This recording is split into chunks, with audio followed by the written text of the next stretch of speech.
Толуğu menен bitti de mi? İşte yok, sırtı bitti toğlu. Ha, içi daha Üstünde 120 kilowattlık kum panelim koyduk. Görürse iyi, bu remiden de sivetten de masa iyi. Çadır çok lezzetli. İyi. Çelektin gitti. Öte tarafa öne dokuttunlaydı. Onların canlıları, orada Muramı taş bastı. 95 metre dikime gecenek sağ. Burası gül bulur, teterinde güldür bulur görürse. Ой, canım oydan, teterde kurma oldu kası.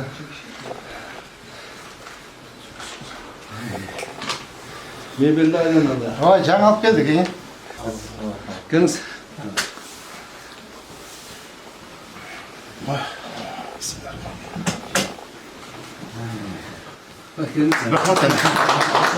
İşinizge ilgilik, en birinci varlık, densoğluktan da densoğlukta olur, şu işinizde ilgilik olur, asmanınız açık olur, elinizde, yerinizde fırsat olur, aman isimcileri, daha uzun olarak taraf koydu şu an, çıksa engeli abi, bir yandan görür olarak da bir... Жақсылықтарға келген, açılыстарға. Жақсылықтарға келіпті. Жақсылықтарға, açılыстарға жол құрылды, бұл салынды деген елеу келіп тұрайын енді. Сізге де өтемден сол. Келіңіз. Razımız sizlerge, razımız. Рахмат. Енді жеңіше болмас. Рахмат ересіз. Айда болмасаңыз аман болыңыздар. Күн түн демей. Rahmat. Баш отыңызбен шығарып.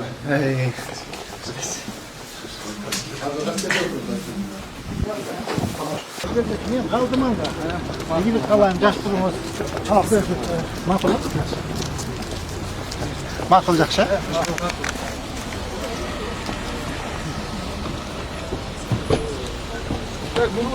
Kuda kalırsa buna birinciden Oştun eline abdan tereң rahatçılık bildirem.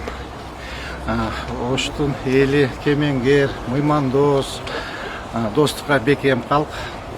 Mına Kuday buyursa, hurmatlı Prezidentimizden tapşırması менен 1 yıl 2 ay o şahını meri bolup işlep berdim. Kolumdan kelişince şahardı umduğumga şu aparat menen жалпы эле жетекчилер менен birge hareket kıldık.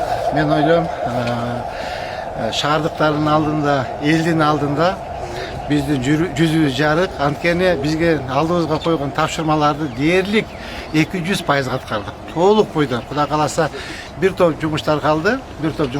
Азыр мына баштап аткан 4 көпүрөбүз бар, 3 жолубуз бар. Ошону толук бойдон азыр мен дагы Жанарбек Пановичке дагы жолуп айтып коем. Ал киши менин коллегам болот, абдан жакшы жигит. Жогорку кеңеште чогуу иштеп турдук. Буюрса, ошол жасай турган иштерим бар. Неме мен бул жасайсың деп айта албайм. Мен ушу жасап койсоңуз болот деп жаш ойлорумду айтып, буюрса айтып коямын. Так. Какие у вас планы? Планы пока дома. Кече эле быйылкы жылга коюлган тапшырмалар боюнча айтып аттыңыз эле, анан кечинде эле күтүүсүз болуп кетти. Кандай болуп калды, кандай себептер бар? Жок, мен өз калуу менен кеттим, өз калуу менен кеттим. Кече эле иштей турган ниетиңизди билдирдиңиз эле. Аппарат бияка өтсөңүздөр, астына түшүңүздөр. Коллегалар, урматтуу мен орунбасарларым, Сонбек Калматович, Нурлан Акимжанович, Адлес Шашаналевич, Милан Казбаевич, Жеке, мен дагы эле бир жолу Оштун элине, шаардыктарга терең ыраазычылык билдирем. Анткени ошол биз кайсы жерге барып жумуш жасабайлык, бизди элибиз, шаардыктарыбыз колдоп турду. Кудайым буйрса, мынакей элдин алдында, шаардыктардын алдында жүзүбүз жарык, биздин алдыбызга коюлган тапшырманы дээрлик 150%га аткардык. Буйрса, эми аткарылбаган бир топ жумуштар калды, бир аз кичке жумуштар калды. Аны мынакей Жанарбек Кубаныч менен бирдикте, Акаев менен, ал менин бывший коллегам, жогорку кеңеште чогуу иштегенбиз, абдан мындай иш билги, грамотный, образованный, честный жигит. Ошо жигит менен чогуу иштейсиңер. Буюрса, мен ойлойм, урматтуу коллегалар, силердин ушундай темпте дагы иштейт деп ойлойм. Анткени могу башталган жумуштардын баары толук бойдон жасаш керек. Анткени жасабасак болбойт. Шаар, силер бир өткөндө айтпадым белем, шаар өзүңөргө калат деп айткан. Туурабы? Мынакей ошонун айтканын өзүнө дал келди сөзчү. То есть азыр бизде мына сомой калмай, сиз туура иштеп бериңиз, бактар боюнча, көчөттөр боюнча, кең сай ошо бойдон калып кетти, гүлдөр тигиш керек, бактар тигиш керек. Денесе жаңы конушу турат, муякта Юго-Востокто парк турат, эти жакта парк турат. Абдан жумуштар көп. Акырын жумуштар жасагыла. Урматтуу коллегалар, мен сиздерден такайып ушул жыйындарды айтам. Силер менен бир тууган болуп, силер менен ага болуп, силерге ийни болуп чогуу 1 жыл 2 ай иштедим. Анча-мынча өйдө төмөн ушул иш жүзүндө силерди капа кылып, анча-мынча урушуп тилдеп койсом, мен кечирим сураймын. Жумуш деген жумуш экен. Мен изначально силерге айткан болчумун, по работе я вас буду ругать депчи. А так в жизни я очень простой человек. Келгиле Кудай кааласа, мен эшигим силер үчүн, урматтуу коллегалар, ар дайым ачык. Мен силерди күтөм.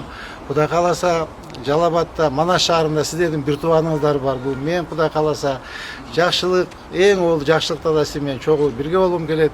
Жаман айтпай жакшы жок дейт. Жамандыкта да силер менен өбөк болуп, жөлөк болуп, бир тууганда болуп, ушул Ошко келсем, ушу силер менен сөзсүз келип учашып кеткенге аракет кыламын. Анда дагы бир жолу кыздары мынакей, аппараттын кыздары турат.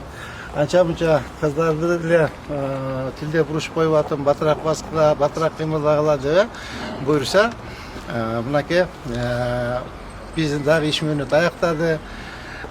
Жумуш деген жумуш, бул жеке менчик жумуш эмес. Убакыт келет, баары кетет. Убакыт келет, эч ким калбайт, жигиттер.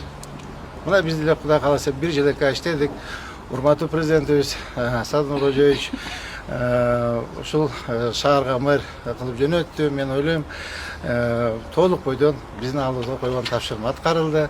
Анда урматтуу коллегалар, дагы бир жолу ишиңизге ийгилик каалайм. Тынч болуңуздар, аман болуңуздар. Кайсы жерде болсо да жүзүңөр жарык болсун. Уртуңардан эч качан күлкү кетпесин. Бар болуңуздар, аман болуңуздар. Шаар үчүн иштегиле, жигиттер, шаар үчүн. Өзүңөрдүн жеке кызыкчылыгыңарды второстепенный болуш керек. Кудай кааласа, мына шаарды кооздоп, оңдоп койсок, мына карачы, эмне деген имарат болуп калды. Могу карачы, кругом мынакей гранит таштар, желегибизди кара, аянтты карагыла, кандай кооз болуп калды. Кудай кааласа, ушулар бардыгы жеке менин ийгилигим эмес, бул силердин ийгилигиңер. Анда эмесе, чоң рахмат.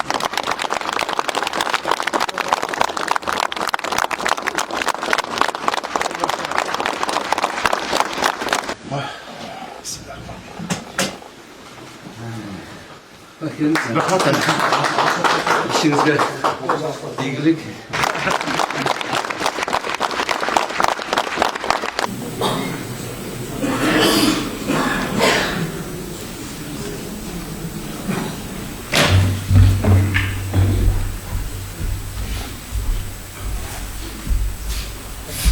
Біздің президентіміздің екі жарлығымен tanıştırıp koyayım. Birincisi, Toktorbayev жөнүндө Кыргыз Республикасынын Конституциясынын 71 беренесин жетекчилик алып, жергиликтүү мамлекеттик администрация жана жергиликтүү өз алынча башкаруу органдары жөнүндө Кыргыз Республикасынын мыйзамынын 47 беренесине ылайык токтом кылам. Кыргыз Республикасынын Ош шаарынын мэри Токторбаев Жеңишбек Шермаматович ийилген кызмат ордунан бошотулсун. 18 февраль номер 64. Экинчи, Кыргыз Республикасынын президентинин жарлыгы Акаев жөнүндө Кыргыз Республикасынын Конституциясынын 71 беренесин жетекчилик алып, жергиликтүү мамлекеттик администрация жана жергиликтүү өз алынча башкаруу органдары жөнүндө Кыргыз Республикасынын мыйзамынын 47 беренесине ылайык токтом кылам. Акаев Жанарбек Кубанычевич Кыргыз Республикасынын Ош шаарынын мэри болуп дайындалсын. 18 февраль номер 65.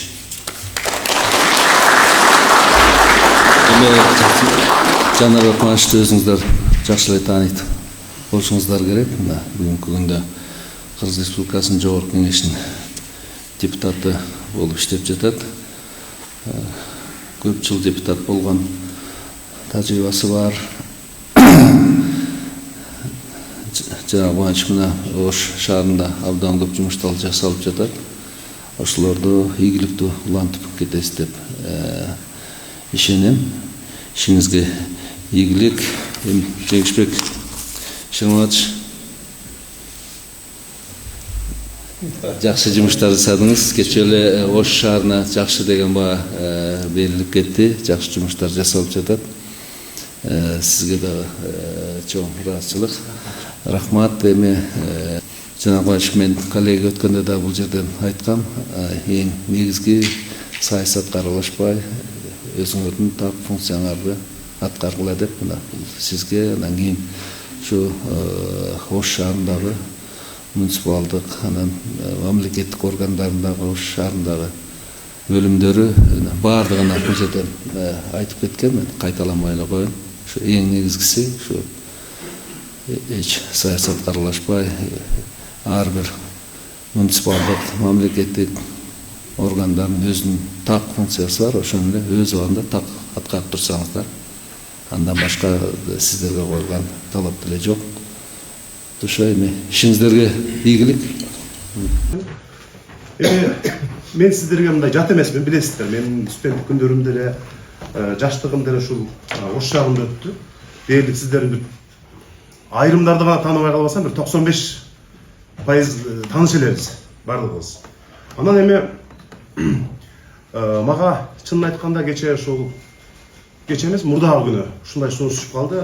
Мен айттым, анан эми ойлонойын жок дегенде бир күн деп. Анан кечээ президент өзү менен мен чынын айтсам абдан узак шашпай жакшы сүйлөшүп отурдук. Ош шаарынын өнүктүрүү боюнча, проблемалар боюнча, жакшы жактары боюнча кандай иштерди жасайбыз деп. Анан мен айттым, ушу абдан чоң колдоо керек болот Ош шаарына. Эгер ушундай чоң колдоо болуп, бардык жактан мындай абдан жакшы колдоо болсо, мен барып аракет кылайын. Анткени мен ошо Ош шаарында студенттик күндөрүм өттү. Ош шаарын жакшы билем. Колуман келишинче иштеп берейин деп айттык. Эми Жеңишбек Шырматовичтин жанагы бир жылдык катуу темп менен иштегенден кийин ким болбосун баарына кыйын болот. Бирок аракет кылышыбыз керек. Шаар баарыбыздыкы, шаарыбызды баарыбыз сүйөбүз, жакшы көрөбүз. Ушул ар бир жаран үчүн ыңгайлуу шаар түзгөнгө максималдуу аракет кылабыз. Абдан жакшы пландарыбыз бар, абдан жакшы ойлорубуз бар. Эми ушу сиздер мага бир жакшы команда болуп, ушу ишибизди мурдагыдай темп менен уланта беришибиз керек. Тартип сөзсүз түрдө биринчи кезекте. Бирок кечээ президент мага айтты, ушу ишкерлерге болгон мамилени түп тамырынан өзгөртүп берди. Аларга биз жанагындай кыйноо же болбосо аларга басым көрсөтүүнүн ордуна аларды салык төлөөчү катары, адамдарга жумуш орун берүүчү катары карап, аларга мындай мамилебизди жакшы жагына өзгөртүшүбүз керек да. Экинчиден, ушул шаарга инвесторларды, сырткы ички инвесторларды тартуу боюнча дагы көп пландарыбыз бар. Ошондуктан мен сиздерден азыр абдан жакшы бир колдоо сурагам эми. Колдоп берип, мүмкүн болушунча жакшы аракет кылып иштеп берсеңиздер, чоң жардам болот. Рахмат анда ишиңиздерге керек. Анан таанышабыз эми шашпай, Таанышабыз. Рахмат чоң.